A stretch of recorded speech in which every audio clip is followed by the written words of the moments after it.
Como que está o Brasil no processo de convergência? Instituições financeiras, companhias abertas e CVM obrigatório a partir de 2010. As empresas em geral vai seguir a Lei 11.638 e a pequena e média empresa requerido dela a partir de 2012, mas já está em vigência a partir de janeiro de 2010. Por quê? Ele tem um período de adaptação de 3 anos, onde haverá ainda muita discussão e audiência pública, mas não quer dizer que não tem que aplicar. A obrigatoriedade de aplicação do CPC da pequena e média empresa é a partir de janeiro de 2010, portanto nós já estamos atrasados. E isso vale para a padaria do seu Joaquim, lá que você toma café todo dia de manhã, quanto para a multinacional que é teu cliente, vale para todo mundo. Se um banco pedir o balanço da padaria, você vai ter que fazer em FRS. E olha que ele tem uns balcões e geladeira lá que tem que fazer avaliação de mobilizado. Tudo isso nós vamos ter que fazer aí no futuro muito próximo, tá? Leitura obrigatória antes de ler qualquer pronunciamento. É o que a gente chama de estrutura conceitual, que vai discutir as características qualitativas das demonstrações contábeis e financeiras. Resolução CVM 539 ou do CFC 1121/2008. É a mesma coisa, as duas. É o primeiro pronunciamento que você vai encontrar lá no site do CPC. A estrutura conceitual. Ele vai rediscutir toda a base de mensuração, reconhecimento, evidenciação e divulgação de receita, despesa, ativo e passivo. Ou seja, todos aqueles princípios, postulados e convenções que nós estudamos na faculdade vêm sendo rediscutidos sobre um novo padrão de transparência e registros, né? E mensuração. Já anotaram aí? É o primeiro. Você entrou no site do CPC, é o primeiro item de pronunciamento, é ele. Por que você tem que ler isso primeiro? Todas as vezes que você lê um pronunciamento, você vai encontrar a seguinte questão: de acordo com a estrutura conceitual, aí item tal, aí você tem que voltar e ler. Então lê primeiro a estrutura conceitual, aí depois vai ficar mais fácil para você entender algumas regras dos pronunciamentos. Nós temos que fornecer a posição patrimonial e financeira, mas tem uma coisa nova aqui. A gente está acostumado muito com a famosa DRE, resultado, né? Resultado é uma coisa muito seca, muito, né, direta, é um número final. E o CPC, os IFRS e IAS da vida, traz uma nova palavrinha para a gente pensar nela: desempenho. É um pouco diferente de resultado. E lá na discussão, dentro do pronunciamento, você vai observar o seguinte: que os registros contábeis vão refletir o desempenho da gestão, da administração e dos recursos a ela conferidos, para ela gerir. Por isso que o banco está interessado nesse padrão. Porque quando ele for fazer um empréstimo, abrir uma conta de uma empresa, ele vai querer saber da saúde financeira da empresa. E daqui a uns dias, gente, vocês vão ver um monte de banco rejeitando os balanços que a gente faz. Já está acontecendo isso. Eu já fui em várias consultorias aí para resolver problema assim. Desempenho. Desempenho é diferente de resultado. O banco não está mais interessado, o usuário da contabilidade, o investidor, sobretudo o investidor, ele não está mais interessado no resultado, porque o resultado é consequência do desempenho. E quando eu pego hoje uma DRE no padrão IFRS, eu vou estudar lá e vou ver se eu escolhi por função as despesas ou por função ou por natureza, Outra coisa, gente, que eu lembrei aqui, plano de contas. Plano de contas passa a ser uma peça tão importante agora.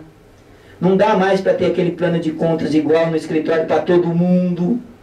Plano de contas tem que atender a necessidade da atividade da empresa, do nível de informação que ela vai precisar. Plano de contas passa a ser uma peça científica nesse processo. Eu tenho que formatar meu plano de contas para fazer a DRE das duas formas, tanto por natureza quanto por função das despesas e receitas, para eu chegar no desempenho depois nos índices de liquidez, numa análise de balanço, e saber realmente a situação da empresa como está. E é isso que o mercado vai exigir. Fluxo de caixa. Alguém já aprendeu a fazer fluxo de caixa? Quem já sabe fazer? Já é craque no fluxo de caixa? DFC. Vai ser obrigatória. E se não for, o banco vai pedir as demonstrações financeiras, ele vai falar assim, conjunto completo das demonstrações financeiras. Ele pede para você, né, de um cliente seu.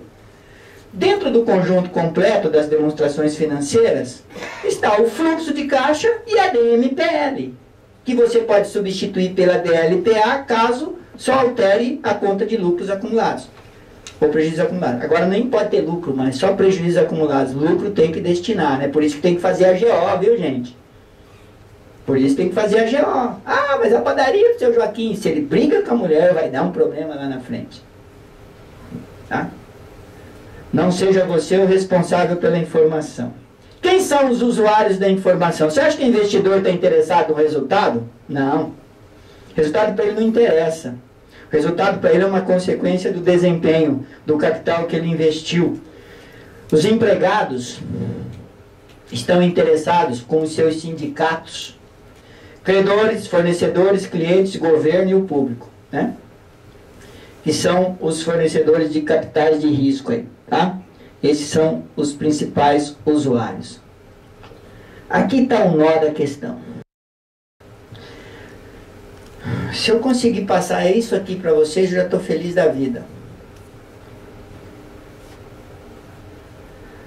Quando eu estou falando de fiscal e tributário, eu estou falando de um único interessado, que é o fisco. Certo? Por quê?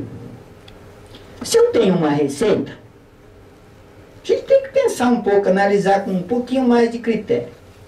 Se eu tenho uma receita, eu tenho um fato gerador, eu tenho uma alíquota, e eu tenho uma data de recolhimento, que eu tenho que aplicar. Isso pode mudar? Não. Só tem um interessado nisso, que é o fisco. Agora, os outros, a outra gama de usuários é infinita. O fisco é um só. E outra, gente, o fisco é um troço engessado pela lei. Nós não podemos mudar isso. Eu aplico a tributação, tributo e beleza. Faço lá o meu módulo fiscal, integro isso no módulo contábil e não se mexe.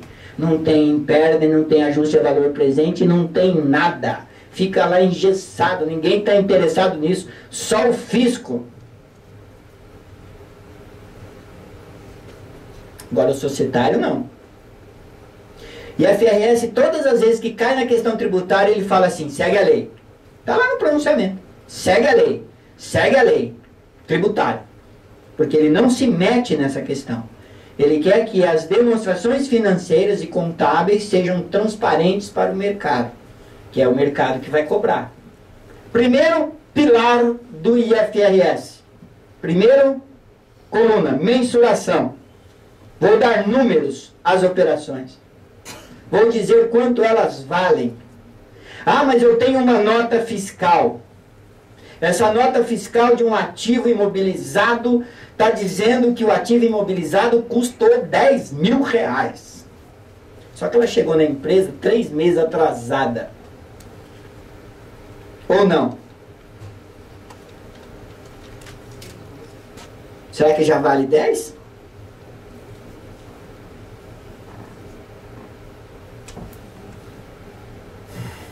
A máquina chegou, já está 3 meses trabalhando, tá não?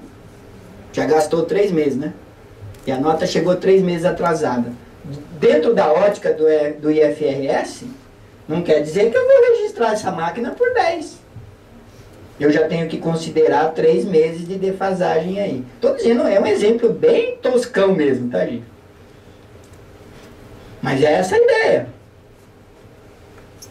Isso é mensuração.